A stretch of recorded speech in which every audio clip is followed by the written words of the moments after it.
Hello guys, இப்போ தான் என்னோடய சேனலை ஃபஸ்ட் டைம் பார்க்குறீங்க அப்படின்னா என்னோடய சேனலை சப்ஸ்கிரைப் பண்ணி பெல் ஐக்கானை கிளிக் பண்ணி வச்சுக்கோங்க. அப்போ தான் நான் போடுற வீடியோஸ் எல்லாமே நோட்டிஃபிகேஷனாக உங்களுக்கு காட்டும், இல்லைன்னா காட்டாது.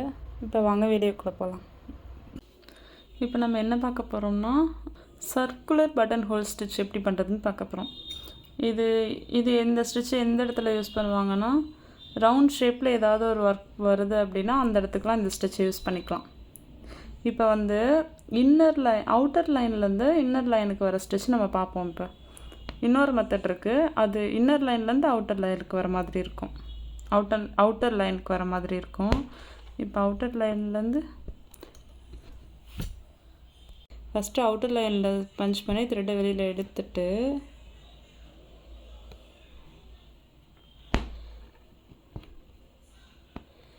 இன்னர் லைனில் பஞ்ச் பண்ணி பக்கத்துலேயே ஒரு குட்டி சின்ன லாக்கு போட்டுக்கணும். போட்டு இங்கே ஒரு செயின் ஸ்டிச் போட்டு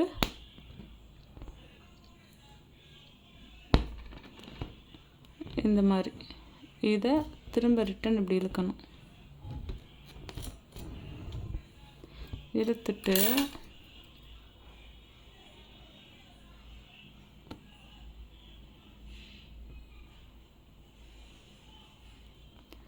திரும்ப ஒரு குட்டி லாக்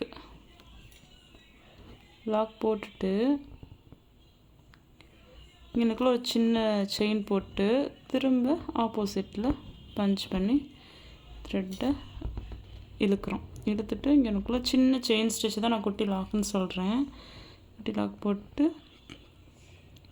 பக்கத்தில் கொஞ்சம் பெருசாக செயின் போட்டு இந்த சைடு பஞ்ச் பண்ணி த்ரெட்டை திரும்பவும் ஆப்போசிட் சைடு இழுக்கிறோம். இழுத்துட்டு இந்த இடத்துல ஒரு லாக் போடுறோம். சில்க் த்ரெட்டில் நிறைய பேருக்கு த்ரெட்டு கட் ஆகுது, பிரியுது, இந்த கம்ப்ளைண்ட் தான் இருக்கும். அதுக்கு நம்ம என்ன பண்ணோம்னா, இந்த டிப்பில் இந்த ஹெட் பார்ட்டில் இந்த ஹெட் பார்ட்டில் வந்து மாட்டவே கூடாது. த்ரெட்டு இந்த இடத்துல வச்சு இழுக்கும்போது அதே மாதிரி பஞ்ச் பண்ணி வெளியில் எடுக்கும்போது கரெக்டாக அந்த கிளாத்து ஹெட் பார்ட்டு டச் ஆகிற இடத்துல பேக் சைடு திருப்பி இழுத்துட்டு ரைட் சைடு திருப்பி இப்படி இழுக்கணும். அப்போ தான் வந்து நம்மளுக்கு இந்த ஹெட் பார்ட்டில் டச் ஆகிறது தான் நம்மளுக்கு வந்து இந்த இதில் மாட்டி கட் ஆகிறது, பிரிகிறது, இது எல்லாமே.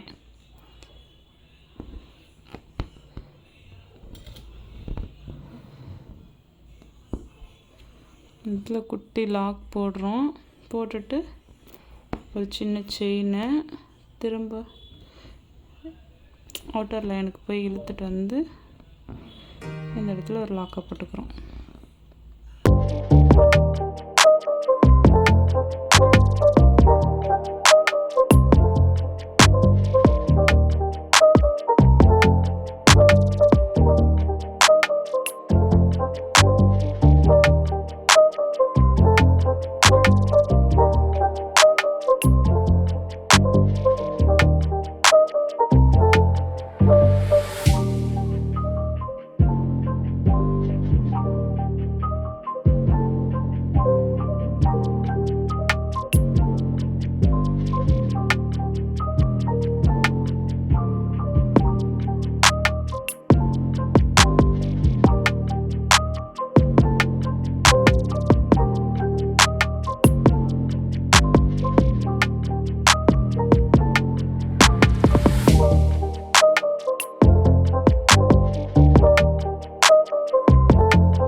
இப்போ முடிக்கும்போது கரெக்டாக இந்த இடத்துல பஞ்ச் பண்ணி இங்கே ஒரு குட்டி லாக்கு போட்டு அதுக்கப்புறம் நாட்டு போடுங்க.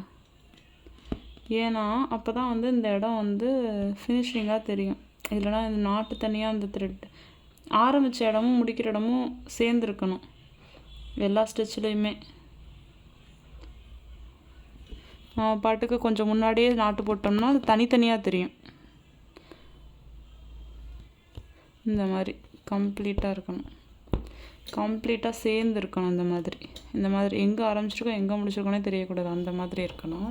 அவுட்டர் லேயரில் ஸ்டிச் போட்டு இன்னர் லேயருக்கு கொண்டு வந்து இந்த மாதிரி அவுட்டர் லேயருக்கு திரும்ப ஒரு குட்டி லாக் போடுறோம். போட்டு பக்கத்தில் வந்து பெரிய செயின் ஸ்டிச்சு மறுபடியும் இன்னர் லேயருக்கு கொண்டு வந்து அதை இப்படி கொண்டு போகும்போது இந்த இடத்துல ஆட்டோமேட்டிக்காக லாக் விழுந்துடும். திரும்ப பக்கத்தில் குட்டி லாக்கு, கொஞ்சம் லாங்காக ஒரு செயின், திரும்ப இந்த இடத்துல இன்னர் லேயருக்கு ஒரு பஞ்ச் பண்ணி த்ரெட் வெளியில் எடுத்து இந்த இடத்துக்கு ரிவர்ஸில் இழுத்துட்டு இந்த இடத்துல ஒரு குட்டி லாக்கு போடுறோம். அவ்வளோதான். அது பார்த்த மாதிரி தான். இது வந்து இன்னரில் பண்ணுறோம், அது அவுட்டரில் பண்ணுறோம், அவ்வளோதான் வித்தியாசம்.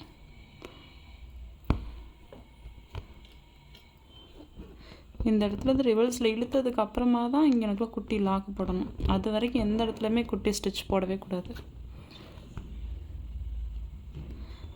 பெரிய ஸ்டிச்சு நடுவில் ஒரு ஸ்டிச்சு, இதே தான். நீங்கள் எல்லாமே கஷ்டப்பட்டு ப்ராக்டிஸ் பண்ணுங்கள். கொஞ்சம் கஷ்டமாக தான் இருக்கும். நீங்கள் ப்ராக்டிஸ் பண்ணும்போது சில்க் த்ரெட் வந்து டபுள் பெல் செலக்ட் பண்ணிக்கோங்க. மற்ற எந்த பிராண்ட் வாங்கினாலுமே உங்களுக்கு வந்து பிரியும், எல்லாமே பண்ணும். பிகினராக இருக்கும்போது இது ரொம்ப நல்லாயிருக்கும் இந்த த்ரெட்டு. அதுவும் இல்லாமல் நான் சொன்ன டிப்ஸ் எல்லாம் யூஸ் பண்ணுங்கள். இந்த மாதிரி இந்த இடத்துல வச்சு தான் நம்ம தூக்கணும்.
இந்த மாதிரி ஸ்டோன் வச்சுட்டு நீங்கள் கம்ப்ளீட் பண்ணிக்கலாம் இந்த ஒர்க்கு.